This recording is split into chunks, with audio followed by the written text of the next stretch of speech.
бүгүнкү күнү Көкбөрүдөн бир топ деген ушундай бир Ошко чейин деле бул көрүнүштөр болуп турганда өтө бир мындай масштабный чоң болбосо дагы ошол жерде бир аз область боюнча бири-бирине мындай атаңдаштык болуп ошол жерден мен айтып атканым мындай райондук айыл өкмөттүк деңгээлде Көкбөрүнү алып келип, бирок мына ушундай бир Кыргызстандын биринчилигине, президенттин кубогуна ушундай бир чоң Ноорузда боло тургандарда ошондо клубный болсо деп атам да. Бирок ар бир клуб, ар бир региондун, областтын жигиттерин топтоп ошол жерде бир курама кылып туруп, анан ошентип бир чапса жакшы болот эле да. Андан кийин ошо Кыргызстандын намысын ошо башка мамлекет менен чапкан бир жакшыраак болот эле да. Бул жаман көрүнүш. Эгерде область болуп көрдүңүздөр да, ар кандай адамдар бар да. Акыл эси жакшы, акыл эси жетишпеген адамдар бар. Областка бөлөт. Ошол жерден ушундай бир регионалдык мындай касташууга алып барып атат да. Бул жакшы нерсе эмес. Ошондуктан Көкбөрү бир жакшы оюн, биздин оюн, ата бабалардан калган оюн, бирок Кыргызстан биринчилигине ошондой кылса деген сунушумду бердим. Эми бул федерация өздөрү да билет, карап көрөт. Негизи ошондой кылса жакшы болмок деп айтат элем да. Ошондо баягы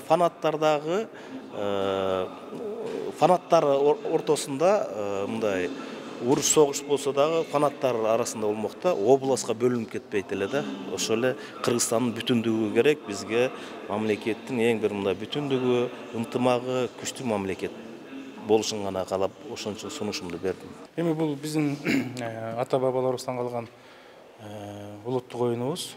Биздин ата бабаларыбыз мурас катары бизге таштап кеткен. Эми кыргыз эли тарыхта жаралган деле бул Көкбөрү оюн кошо жаралган деп мен ойлойм да. Биздин ошо улуттук оюндардын эң күчтүү оюнунун бири. Анан бүгүнкү күндө ошол биздин жаштар ошо Көкбөрү оюнун айыл жергесинде айрыкча өтө кызыгуу менен ойноп, бош убактарын ошол оюнга арнап келишет да. Анан аш тойлор көп болот. Ошо аш тойлордо байге сайылат Көкбөрү оюну. Бизде бүгүнкү күндө деңгээли өтө жогору өсүп жатканын кечеги оюндар көрсөттү. Эми бул Көкбөрү оюнунун атайын Кыргызстандагы болуп аткан чемпионатка катышкан командалар бар.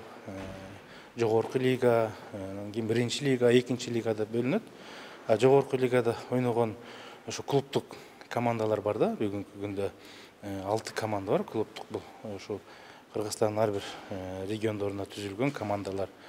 Анан бул оюн эми мындай айтсак, Көкбөрүнү бул көрөрмандары бүгүнкү күндө ошол эң көп болгон оюндардын бири. Кыргызстанда мына 65% айыл жергесинде жашайт деп биз айтып келебиз го. Ошонун дээрлик көпчүлүгү жаштар, аксакалдар, бүгүнкү күндө даже апаларыбыз, эжелерибизге чейин бул оюнду кызыгуу менен көрүп атпайбы? Муну көрүп атканда ошол ар бир ошол көрөрмандардагы болуп аткан стресстерин чыгарганы моменттер болуп атпайбы?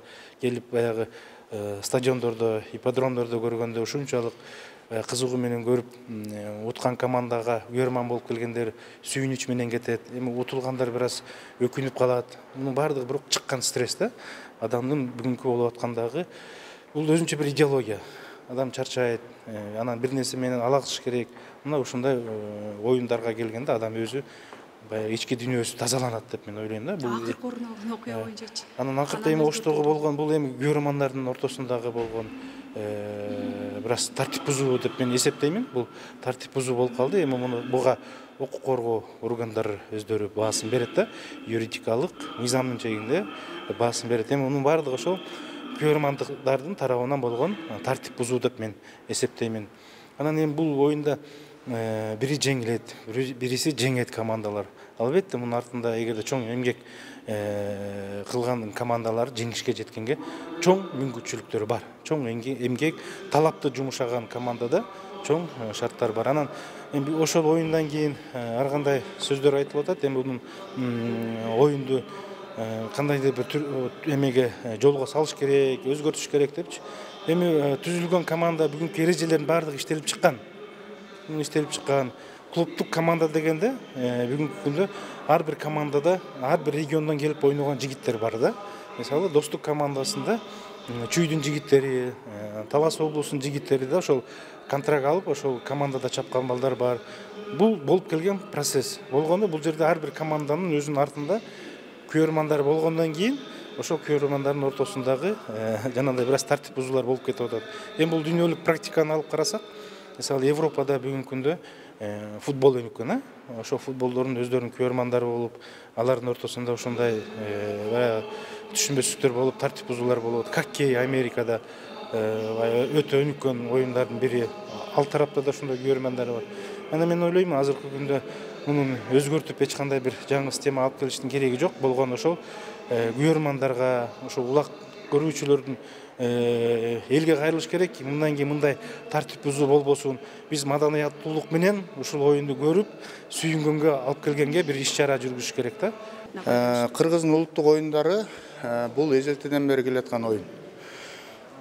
Көкбөрү Кыргыздын байыркы доорун чагылдырат.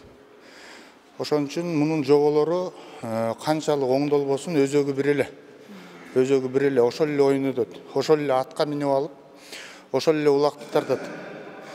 Болгону бул жерде механизмин карап көрүш керек. Кантип өткөрүш керек, калыстар кандай курамда болуш керек, команда кандай топко бөлүнүш керек. Менин оюмча өзөгүн бузбаш керек. Көкбөрү оюну муну өзөгүн эч ким буза албайт. Мыйзам менен да буза албайбыз, закон менен эч нерсе менен бузулбай турган нерсе. Ошон үчүн мен бул нерсеге мындай өтө деле терең кирүүнүн кажети жок деп ойлойм.